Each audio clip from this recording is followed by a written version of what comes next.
I was shocked to have the Speaker of the House condemn mothers and children and grandmothers and parents and concerned citizens, clergy, lie on them and say that they were violent insurrectionists. And I think that he owes the people of Tennessee an apology. Because at no point was there violence. At no point did we encourage violence. In fact, what we were doing was calling for the end of gun violence that is terrorizing our children day after day after day, and all we offer are moments of silence. It is in that spirit of speaking for my constituents, of being a representative of the people, that I approached this well on last Thursday. Breaking a house rule, but exercising moral obedience to my constitutional responsibility to be a voice for my people, to be a voice for the Tennesseans who you choose not to listen to because of those NRA checks that are so hefty in your campaign funds. There comes a time where people get sick and tired of being sick and tired. One of the questions that keeps coming back to my mind that I hope maybe you can answer is when you say... Okay, that was Representative Justin Jones who was speaking, who got the expulsion in Tennessee of the Tennessee 3 is what they're calling it. And now speaking is Republican Representative Ryan Williams, who's addressing Jones as to what does he mean. And again, from my POV, there should have been a better way to handle it with the circumstances of the gun control is out of order. So this is Representative Ryan Williams asking a question to Jones. No action, no peace. What do you mean? What does Representative Jones mean by no peace? Thank you. Representative Jones. Thank you. I would invite my colleague from Putnam County to join any protest where that is a very familiar chant that usually goes, no justice, no peace. And I believe the roots of it lie in something that Martin Luther King stated, that true peace is not merely the absence of tension, but it is the presence of justice. That's what I was saying. I thought that was great that he referenced Dr. King, knowing your history. I thought the question was a fair question to ask. What do you mean by no justice, no peace? Because the pendulum could swing that either way. Now, myself as a political science major, pre-law, and just also not coming only from a military family, a 2A family, but also coming from a very solid political family. You know the ins and outs of politics when you're born into a public figure family such as myself. And, you know, this was one of those bless your heart moments. And you do want to know for clarity, what does someone mean when they say that? As a representative who are representing people in a body of where all lawmakers should come together, no matter what side of the aisle you're on, for the greater good. So I thought that was great with what he stated. I don't agree with the expulsion, especially at a time where you still have these people who don't have the right, or don't feel it's a right or a privilege to be gun owners. They just out here wilding out. And we who have the right, and we know it's a privilege and an honor, we have to take to the defense on why we have enough sense to do what's morally right and be responsible gun owners. And anybody who is defending this chaotic nuttery out here with these people holding guns that should not, hey, you're questionable. So we'll keep going. is that until we act, there will be no peace in our communities. In addition, I would like to read some context about that chant that comes from Jeremiah 6:14. Scripture. I'll read the New Living Translation. It says, they offer superficial treatments for my people's mortal wound. They give assurances of peace where there is no peace. I'll go to the New International Version. They dress the wound of my people as though it was not serious. Peace, peace, peace, they say, where there is no peace. That's what the chant means, is that we have no peace. And that until we act, there will be no peace for the thousands of children who came here demanding that we act, who are afraid that if they're in school, they'll be gunned down because you have passed laws to make it easier to get a gun than it is to get health care. Okay, I want to stop there. A very important fact, and it's right up there with bless the beast and the children. Bless the beast and the children. Right up there on Holy Week. See how this is kind of... Even when they took prayer out of schools, the foundation of the United States of America is on the coins and the dollars and God we trust. God bless them in songs, and God bless America in the Constitution. No matter what they took out of there, we were built upon the principles of a higher power and of God. And when we lose our way from that, we just go into chaos. What was very poignant is that you had children out there protesting for their lives. When Generation X, and that's myself,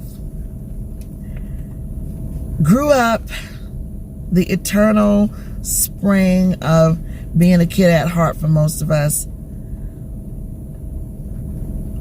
that really wasn't our worry at first. We had things like self-destruction with MC Light and the rest of them, and our MTVs. I want my MTV and all that stuff. But we wasn't facing what these children are facing. We kind of came on the heels of that a little bit. If you're in your 50s, I'm 52. We were on our way to college. And then, like, after us, because I graduated from high school in 1989, you started seeing way after us these shootings in schools. We're not gonna sit up here, Generation X, and act like we endured that. But these children here, from Uvalde, Sandy Hook, I mean, listen, they are living their worst nightmares. I got in a little heated discussion with a child that I didn't have from my loins, but I feel is mine, that I helped raise, and my uncle and aunt let me name their child. She is now a mother, and she has her son in private school. And she feels very strongly about not putting him in a public school setting because of the gun violence, even though this happened at a private school. It doesn't matter, private or public. And I was saying I feel he'll be better equipped to finish out his junior high school time in a public setting like we were afforded to, because we all on our end, even from my mom, were offered the chance to go to private schools, and my grandparents elected not, because they was like, you'll get a more well-rounded vibe before you go off to college of how to conduct yourself with people just coming from all walks of life, instead of private where a lot of people come from the same vibe. And she pushed back. She's the mother. She was like, I just don't know. And then I was just like, that was a private school that got hit, and you need to check out the school, where you're going to sit them. And a lot of schools are equipped, because for what we're hearing, the shooter was targeting another school. That school was already equipped and heavily ready for anything to go down. And so the shooter diverted to a school that had less security. But when you have children out there protesting about their lives, we as lawmakers need to get it together. And if that doesn't sway you, I don't care what side of the aisle you are on, then something is definitely wrong. State, you passed laws to make it easier to get a gun than it is to vote in this state. And so that there will be no peace in Tennessee until we act on this proliferation of weapons of war in our community. That is the peace I was talking about. That is what I was saying. Representative Williams, thank you for your question. After his questioning by Republican Ryan Williams, Again, Tennessee this is Republican CNN lawmakers gave Representative credit. Justin Jones 5 minutes before their vote. This is how he concluded. Thank you, Mr. Speaker. Representative Justin To my Jones. colleagues on the other side of the aisle, I want to say that you have the power, you have the votes to do what you're going to do today. But I want to let you know that when I came to this well, I was fighting for your children and grandchildren too. But to those who here will cast a vote for expulsion, I was fighting for your children too. To live free from the terror of school shootings and mass shootings. When I walked up to this well on last Thursday, I was thinking about the thousands of students who were outside demanding that we do something. In fact, many of their signs said, do something, do something, do something. That was their only ask of us, is to respond to their grief, to respond to a traumatized community. But in response to that, the first action of this body is to expel members for calling for common sense gun legislation. We were calling for a ban of assault weapons, and the response of this body is to assault democracy. This is a historic day for Tennessee, but it may mark a very dark day for Tennessee, because it will signal to the nation that there is no democracy in this state. It will signal to the nation that if it can happen here in Tennessee, it's coming to your state next. And that is why the nation is watching us, what we do here. Okay, I'm going to stop right there. If you haven't followed the headlines, the active gunman who came upon the campus of North Carolina A&T, that was just in the headlines a few days ago. He came to kill and maim a Caucasian male to a historically black college and university. Now, didn't I just say that Generation X, black, white, whatever your race, ethnicity, color, nationality, that when we were in high school, this whole killing and targeting the youth was not on our watch. We were the key kids who had our keys. Our parents worked, and we were in the midst for those who were affected for crack epidemic, and the gangs had just started to infiltrate into the schools. But we didn't have none of this, and we went on off to college.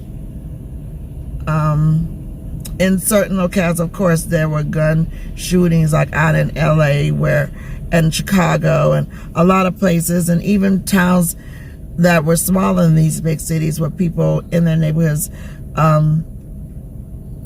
had to always be subject to the gun shootings, but not at this magnitude where it's coming into schools. And we're not going to play ourselves Generation X like that. And that person went on campus to kill.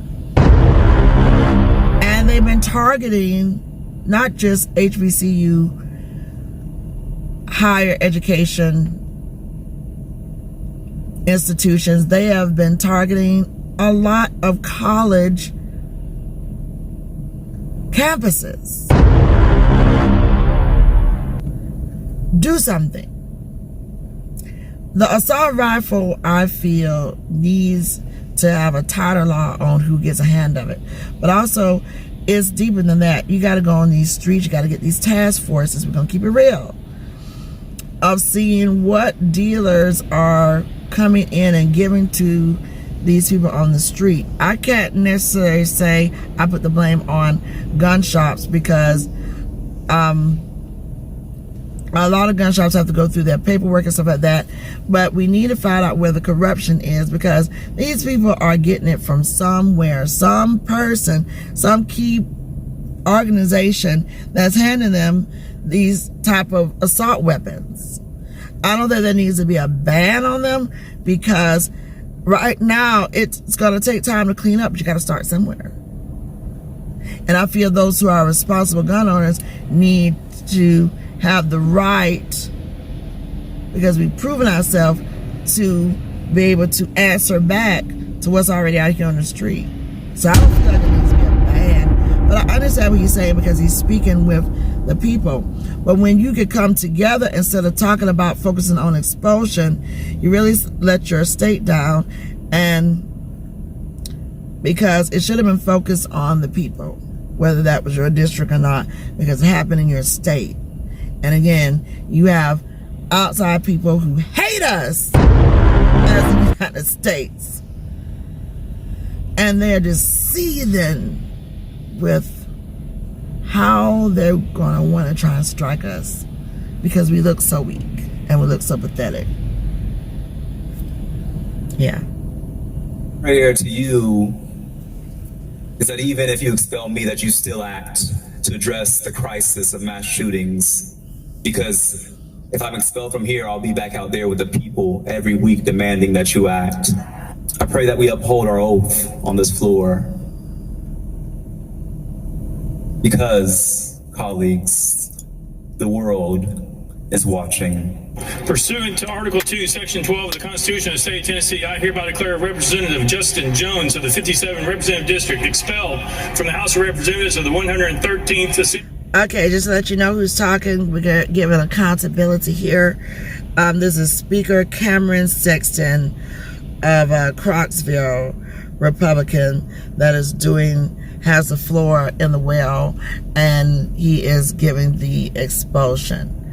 I'm sure right now a lot of other states are looking at this, and of course we've had the President of the United States speak on it, and others, and people are just really looking at this and just like, you know, some people might be like, hey, hoorah, but this looks bad on us, especially when, again, we have other countries who hate us.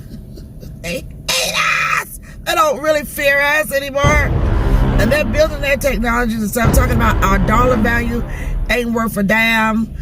They try to come up with new money. Listen, and then go back to God we trust with the Bible, of how the money, that part in the Bible, the money that is not gonna matter. Things are playing out. But we who have the platforms and are elected, we need to look past. When you're in leadership positions, sometimes you have to look past the personal and go for the collective greater good. I don't have to talk to you in a month of Sundays once that gavel and we out of here. But for the greater good and for my state. This looks bad. I know he had the pleasure in doing it. And from here on, we'll see just how everything plays out. Of the state of Tennessee. That was Speaker Cameron Sexton announcing the expulsion. So he announced the expulsion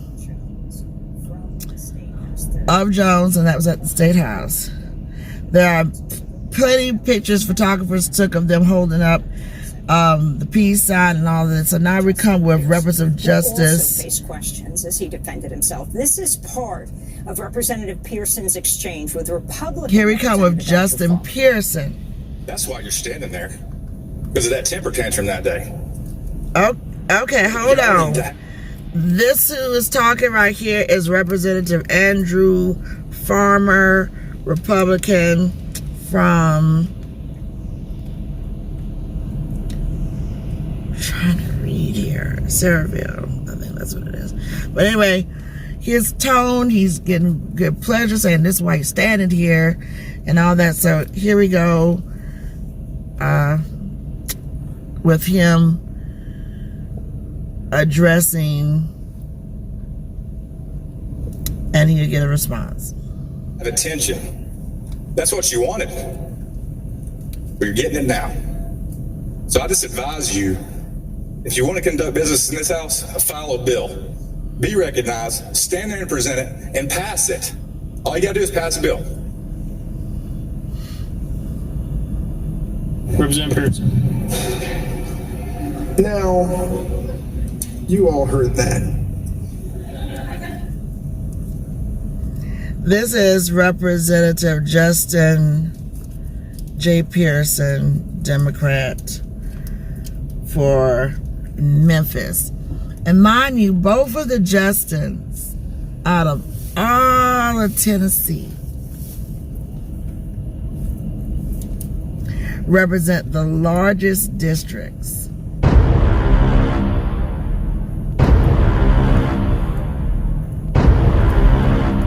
If my POV, if we couldn't find one way of ousting them, this was it. And this is not it. This looks bad. Especially for them going out among their constituents over children that have been gunned down. You have prayers from all over the world. You still have good people all over the world who feel compassion. We're in Holy Week. Jesus, compassion. God we trust. God bless America. America. And it just seems like two representatives from the largest districts. Ooh, we didn't find a way. Hot dog. We didn't find a way. But I don't feel like this will play out like how it will play out. I do feel like justice will come to those who know how to do the right thing, no matter what your party line is. Because that's the only way that we're going to make America great again. So here we are.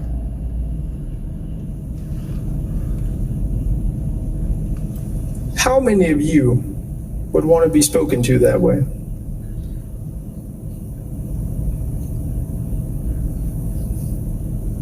How many of you want to be spoken to that way? We're not talking about politics. We're not talking about even gun violence. How many of you would want to be spoken to that way? The reason that I believe the sponsor of this legislation, of this resolution, spoke that way is because he's comfortable doing it. Because there's a decorum that allows it. There's a decorum that allows you to belittle people. We didn't belittle nobody. What we said was that we cannot be beholden to gun lobbyists, to the NRA. We can't be beholden to organizations that don't want to see us make progress on gun violence. We can't be beholden to folks who don't want to see us help save our communities and protect them. But there's something else I think that the sponsor of this resolution has alluded to, and there were a few things here that you said that I want to address. He called a peaceful protest a temper tantrum. Is what's happening outside these doors by Tennesseans who want to see change a temper tantrum? Is Sarah, whose son Noah was at the Covenant School. He survived. He's 5 years old. And she showed up here demanding that we do something about gun violence. Is that a temper tantrum? Is elevating our voices for justice or change a temper tantrum? But there's something in the decorum of this body that makes it okay to say that folks who are exercising their First Amendment rights to speak up for the hundreds of thousands of people collectively that we represent. There's something in the decorum of this body that says it's okay to call that a temper tantrum, to call people we disagree with on the issues, to say that all they want is attention. But I'll tell you what, I don't personally want attention. What I want is attention on the issue of gun violence. But instead, we're here with the resolution you put up talking about expelling me for advocating for ending gun violence in the state of Tennessee. I'd much rather be talking with you about legislation to protect Shelby County and to protect our communities than talking about why we don't deserve to have our representation lost because we came to the house saying we've got to do something. That's what I would like to be doing. And so you brought attention or tried to bring attention to me, but I want to turn the attention to the people. The people who will never be able to throw a temper tantrum for gun violence. You know, the Larry Thorns, the Catherine Kuntzes, the Mike Hills, the Cynthia Peace, the Evelyn Dechouse, the Haley Scruggs, the William Kennedys, who will never have a chance to throw what you call a temper tantrum for justice, for gun reform, for the ending of gun violence. They'll never have a chance because we haven't taken our oath seriously. Because we don't take people who we disagree with seriously. We tell them, you just are throwing a temper tantrum. Ultimately, Tennessee Republicans voted to expel Democratic Representative Jones&Pearson from the House as well. At one point during his final remarks, the official TV feed for the Tennessee House continued to wrongly identify him as his colleague, Justin Jones, as he was giving his final statement. Pearson ended by saying the struggle had just begun. Oh, we have good news, folks. We've got good news that Sunday always comes. Resurrection is a promise, and it is a prophecy. It's a prophecy that came out of the cotton fields. It's a prophecy that came out of the lynching tree. It's a prophecy that still lives in each and every one of us in order to make the state of Tennessee the place that it ought to be. And so I've still got hope because I know we are still here and we will never quit.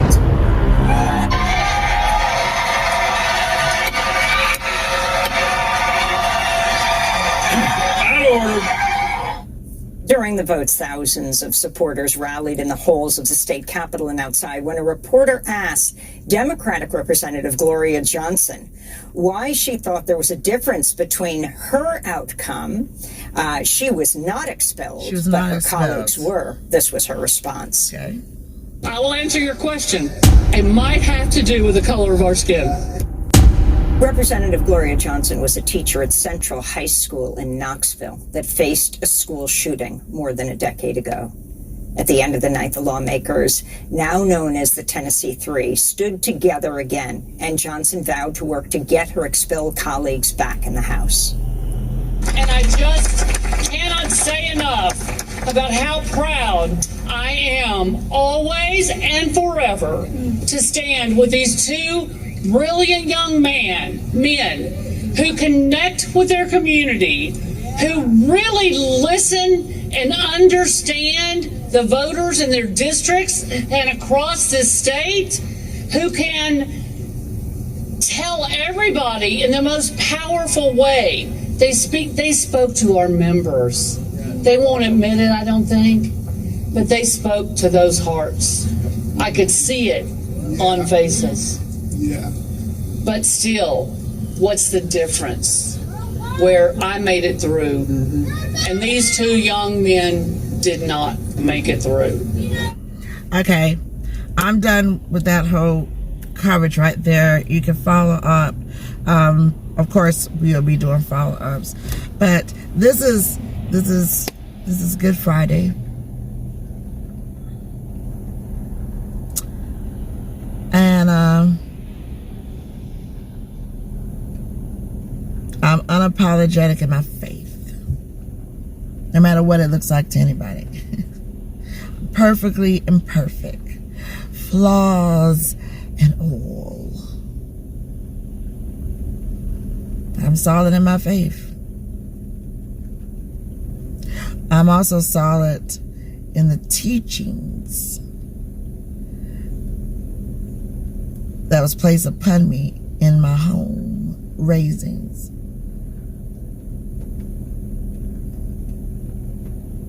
African Methodist Episcopal, AME.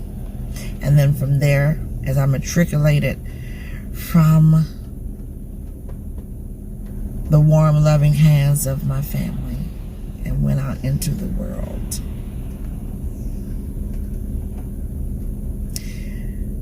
Where you have it blow hot, cold, blistering hot, and blistering cold, and somewhere in between. I found more faith from my personal experiences.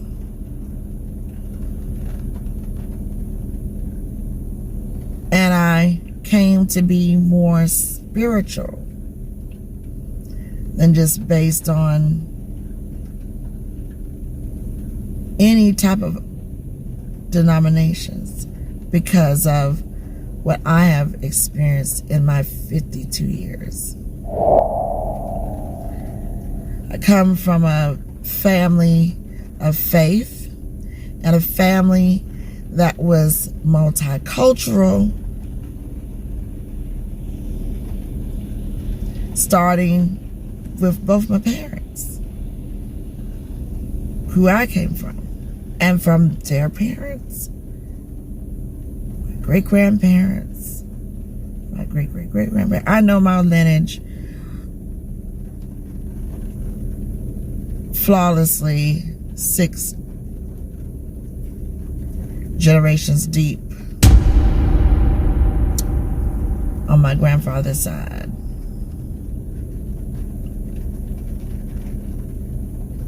And it was always my generational grandparents leading up to my parents. And they all came from different cultures, nationalities, ethnicities, and race.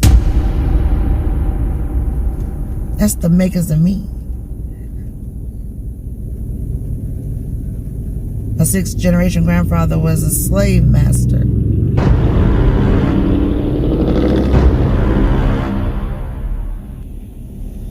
My 5th generation grandfather was deemed mulatto, and sometimes a question mark. And that slave master, like others, not a new story for some, he didn't give his son a hard way to go. Actually gave him some real estate, but he didn't free him.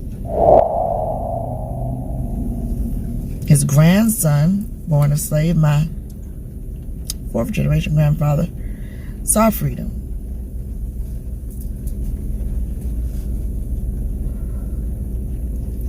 I have friends from all walks of life. I have friends from all faiths. I just believe in looking at anybody for character and morality, no matter where you come from or what you look like. And even from that, Native American, Creole, Cuban, that's the makers of me. So I'm a melting pot that came from love. And in this Holy Week here,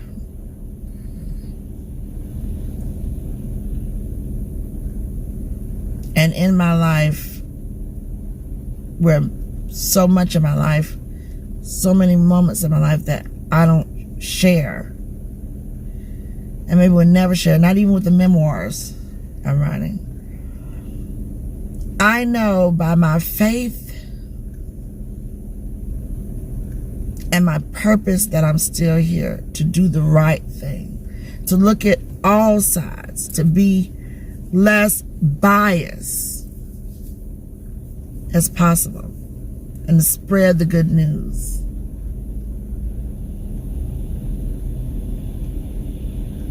And that's what I'm going to do. I believe in the faith that Jesus came for the sinners, for the downtrodden, and compassion for others. Those who know the way, just keep flowing with the way. But even when you know the way, you need to take that same stance. That is your belief or just your moral code. That you have compassion for others when it doesn't directly even affect you. Or it could never, you could never live that way, or you have not lived that way. It's a privilege to have common sense. It's a privilege to be in your right mind. And it's an honor and privilege to have a moral code. And to be solid and not be swayed from that. And to thank God that you don't have a deep-seated teaching of people based on the color of their skin. So in this Holy Week, I'm just proud of my faith. I'm proud of those that came before me from all walks of life. For me not to look at the color of anybody's skin to make judgments, but to go off of discernment, intuitive, and flow through this life. I will not know what it feels like to have a child come from my loins and they're scared to go to school. But I know that suffer little children come unto me. And we are a part of that, where we can make those laws and we can use our platforms to push for gun control.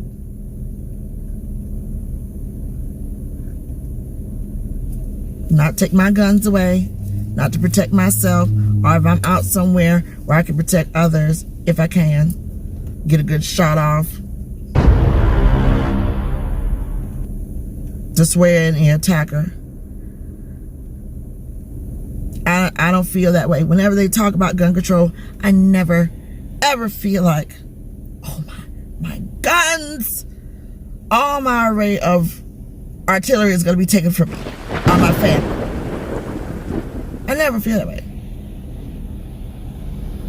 But I do feel a responsibility, and it pisses me off because we're lumped in to these crazies and it looks bad on us. How do we get this off of us?